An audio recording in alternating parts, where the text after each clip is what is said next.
ओम शांति। आज 15 जून 2021 की साकार मुरली। आज बाबा ने कहा, मीठे बच्चे, अतिंद्रिय सुख का अनुभव करने के लिए सदा इसी स्मृति में रहो कि हम किसके बच्चे हैं। अगर बाप को भूले तो सुख गुम हो जाएगा। प्रश्न, बाप के मिलने की अस्थायी खुशी किन बच्चों को रहती है?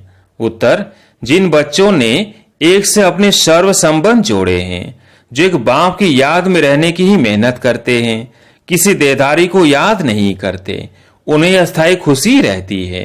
अगर देहधारी की याद है तो बहुत रोना पड़ेगा। विश्व का मालिक बनने वाले कभी रोते नहीं। गीत है, बचपन के दिन भुला ना देना। ओम शांति।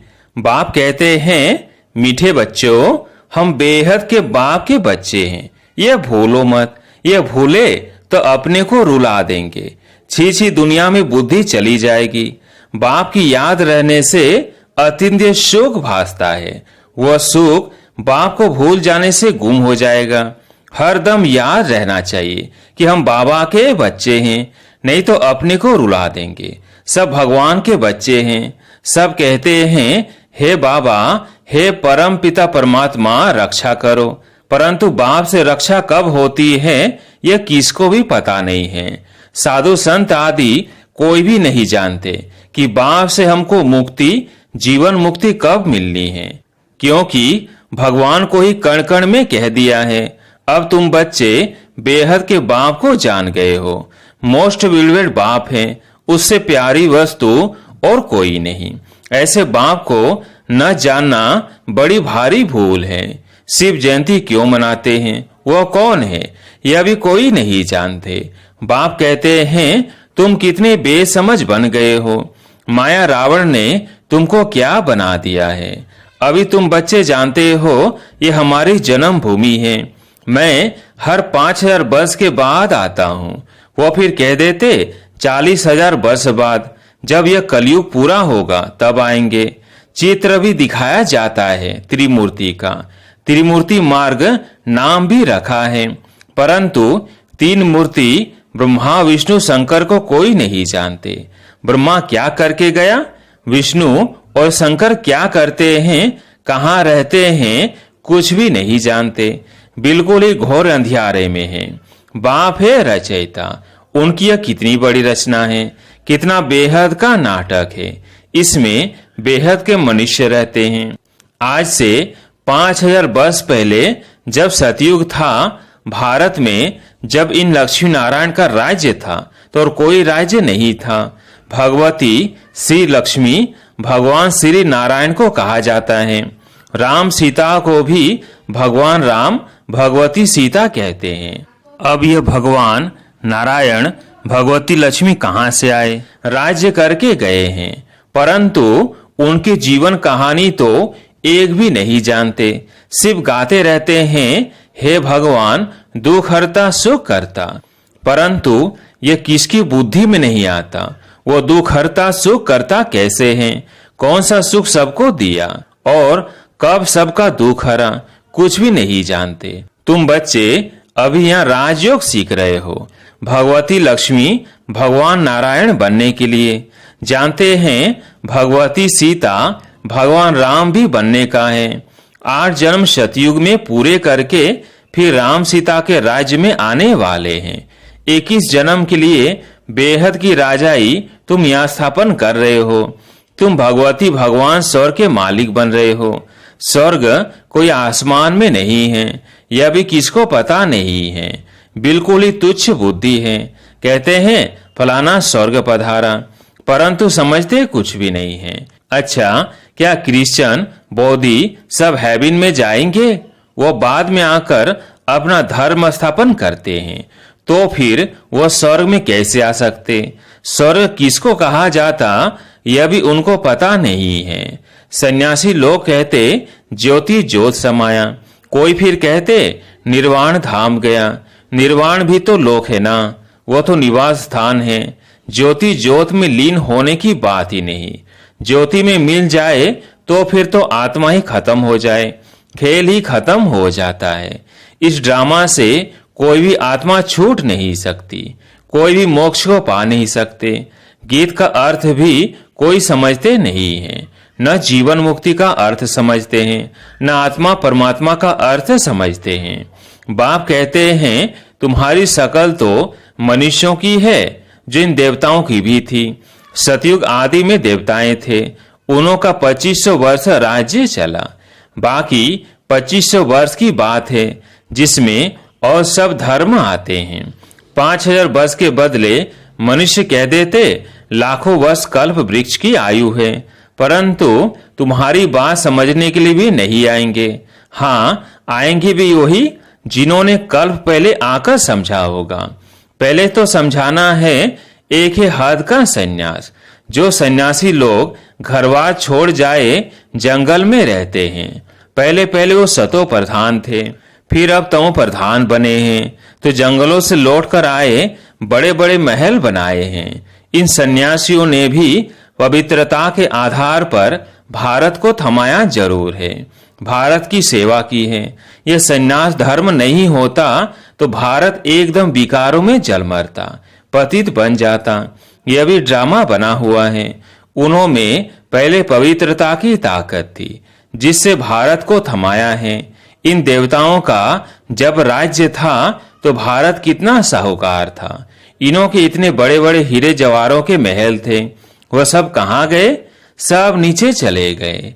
लंका और द्वारिका के लिए कहते हैं समुद्र के नीचे चली गई, अभी तो है नहीं।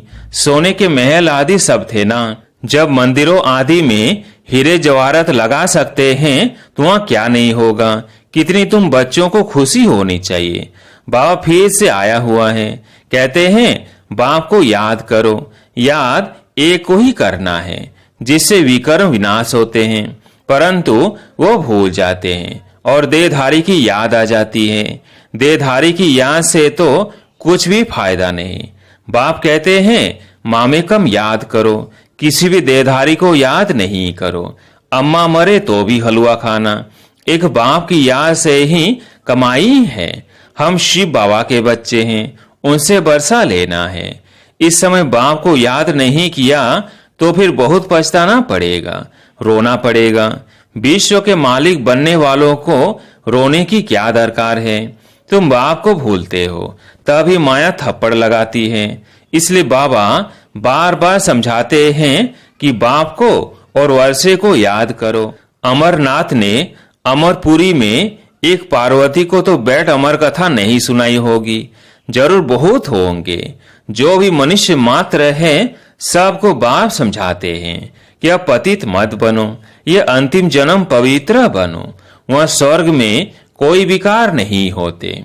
अगर वहां भी विकार होता तो फिर स्वर्ग और नरक में फर्क क्या हुआ? देवी देवताओं की महिमा गाते हैं सर्वगुण संपन्न 16 कला संपूर्ण है। भगवान आकर भगवान भगवती ही बनाएंगे, सिवाय भगवान के कोई बना ना सके। भगवान तो एक ही है। गाया भी जाता है भगवान भगवती की राजधानी, यथा राजा रानी तथा प्रजा भी वही होगी, परंतु भगवान भगवती कहा नहीं जाता। इसलिए कहा जाता है आदि सनातन देवी देवता धर्म। यह किसको पता नहीं है। इनकी ब्रह्मा की आत्मा को भी बाप समझाते हैं। एक बाप की, एक दादा की, दो आत्माएं है ना। एक आत्मा 84 जन्म लेती है, दूसरी आत्मा पुनर्जन्म रहित है। बाप कभी पुनर्जन्म नहीं लेते हैं। एक ही बार आकर सारे विश्व को पवित्र बनाने के लिए हमको राजयोग सिखाते हैं। बाप तुमको समझाते हैं मैंने इनमें प्रवेश किया है, ये 84 जन्म भोग आए हैं। अब इनके बहुत जन्मों का यह अंतिम जन्म है। अब मैं निराकार हूं तो कैसे आकर बच्चों को राजयोग सिखलाऊं? प्रेरणा से तो कुछ हो न सके। कृष्ण भगवानुवाच तो हो न सके। वो कैसे आ सकता है? वह तो है ही सतयुग का प्रिंस, 16 कला संपूर्ण। फिर त्रेता में होते हैं 14 कला संपूर्ण। फिर द्वापर में कृष्ण को क्यों ले गए हैं? उनको तो पहले आना चाहिए। बाप समझाते हैं पहले बाप को याद करो, नहीं तो माया एकदम थप्पड़ मार देगी। छुई मुई का एक झाड़ होता है, हाथ लगाओ तो मुरझा जाए। तुम्हारा भी ऐसा ही हाल होता है। बाप को याद नहीं किया और खलास। गीत में भी सुना, बचपन के दिन भुला नहीं देना। बाप को भूले तो कहां ना कहां चोट लग जाएगी। बाप कहते हैं तुम हमारे बच्चे हो ना, ये शरीर तो बीज से पैदा हुआ है, वो इनके लौकिक माँ बाप है। यह तो है पारलौकिक बाप, और इनको फिर अलौकिक बाप कहा जाता है। यह हद का था, फिर बेहद का बन गया। अभी देखो, यह लौकिक बच्ची निर्वन शांता बैठी है। यह लौकिक भी है, अलौकिक भी है, पारलौकिक भी है। बाकी शिव बाबा के तो भाई बहन है नहीं, न लौकिक न अलौकिक और न पारलौकिक। कितना फर्क है। एक बाप का बनना मासी का घर नहीं है। ऐसे बाप से संबंध जोड़ना है, टाइम लगता है। शिव बाबा की याद में रहना बड़ी मेहनत है। कई 50 वर्ष से रहने वाले भी सारा दिन शिव बाबा को याद भी नहीं करते, ऐसे भी हैं। और सबको भूल एक को याद करना बहुत बहुत मेहनत है। कोई 1% याद करते हैं, कोई 2%, कोई आधा % भी मुश्किल याद करते हैं। यह बड़ी भारी मंजिल है। तो बाप समझाते हैं बचपन को नहीं भूलना। बाप से स्वर्ग का वर्षा मिलता है। तुम जानते हो हम जीते जी मरकर बाप के आकर बने हैं नई दुनिया में जाने के लिए। तो तुम्हें अस्थायी खुशी रहनी चाहिए। ओहो, हम डबल सिताज बनेंगे। मनुष्य थोड़ी जानते कि सतयुग में इन देवताओं को 16 कला संपूर्ण और 14 कला संपूर्ण क्यों कहते हैं। कुछ भी नहीं जानते हैं। यह भक्ति मार्ग के शास्त्र आदि फिर भी बनेंगे। यह हठ योग, तीर्थ यात्रा आदि सब फिर भी होंगे, परंतु इससे क्या होगा? क्या हेवन में जाएंगे? नहीं। बहुत रिद्धि सिद्धि से काम करते हैं। रिद्धि सिद्धि वाले बहुत है। हजारों मनुष्य उनके पिछाड़ी पड़ते रहते हैं। रिद्धि सिद्धि से बहुत घड़ियां आदि चीजें निकालते हैं। यह थोड़ी समझते कि यह अल्पकाल के लिए सब है। इसमें बहुत मेहनत करनी पड़ती है। यह रिद्धि सिद्धि आदि सीखने की भी किताब होती है। कितने लाखों मनुष्य उनके पिछाड़ी पड़ते हैं। तुम बच्चे जानते हो हमको बाबा से स्वर्ग का वर्षा मिलता है। इन आंखों से जो कुछ देखते हो वो नहीं रहेगा। बाप समझाते हैं तुम अशरीरी आए थे, फिर शरीर 7 पाठ बजाया। अगर 84 लाख का हिसाब किताब बताए तो 12 मास लग जाए, हो ही नहीं सकता। 84 जन्मों का हिसाब किताब बताना तो बिल्कुल सहज है। तुम 84 का चक्र लगाते रहते हो। सूर्यवंशी घराना पूरा हुआ, फिर चंद्रवंशी बने। अभी तुम जानते हो हमें ब्राह्मण वंशी, फिर देवता वंशी बनना है। इसलिए हम पढ़ाई पढ़ रहे हैं। फिर सीढ़ी नीचे उतरते उतरते वैश्य शूद्रवंशी बनेंगे। अभी अपने 84 जन्मों की स्मृति आई है। यह चक्र भी याद करना पड़े। बाप को याद करने से एवर हेल्दी एवर वेल्दी बनेंगे।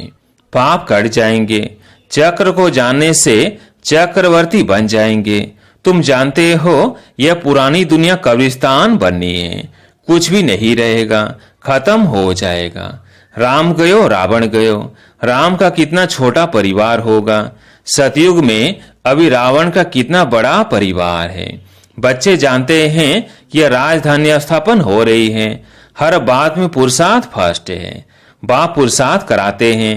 बच्चे मुझे याद करो। जिस बाप से अथाह स्वर्ग की बादशाही मिलती है, क्या उनको याद नहीं करेंगे?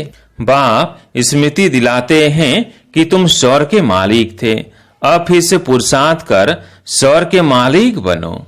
अच्छा, मीठे मीठे सिकिलदे बच्चों प्रति माता पिता बाप दादा का याद प्यार और गुड मॉर्निंग। रूहानी बाप की रूहानी बच्चों को नमस्ते। हम रूहानी बच्चों की रूहानी बाप दादा को याद प्यार गुड मॉर्निंग नमस्ते नमस्ते। धारणा के लिए मुख्य सार। पहला पॉइंट, कभी भी किसी बात में छुई मुई नहीं बनना है। ईश्वरीय बचपन को भूल मुरझाना नहीं है। इन आंखों से जो कुछ दिखाई देता है उसे देखते भी नहीं देखना है। दूसरा पॉइंट, एक बाप की याद में ही कमाई है, इसलिए देहधारियों को याद कर रोना नहीं है। बाप और वर्षे को याद कर विश्व की बादशाही लेनी है।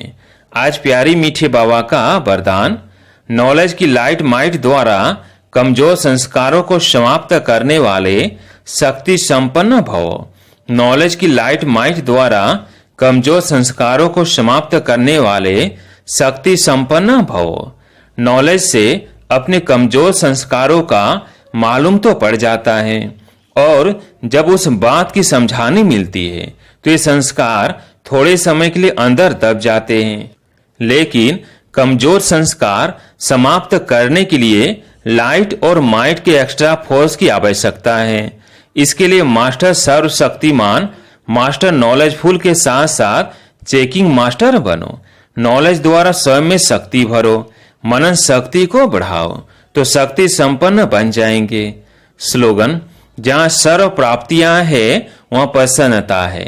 जहां सर्व प्राप्तियां है वहां प्रसन्नता है। अच्छा, ओम शांति।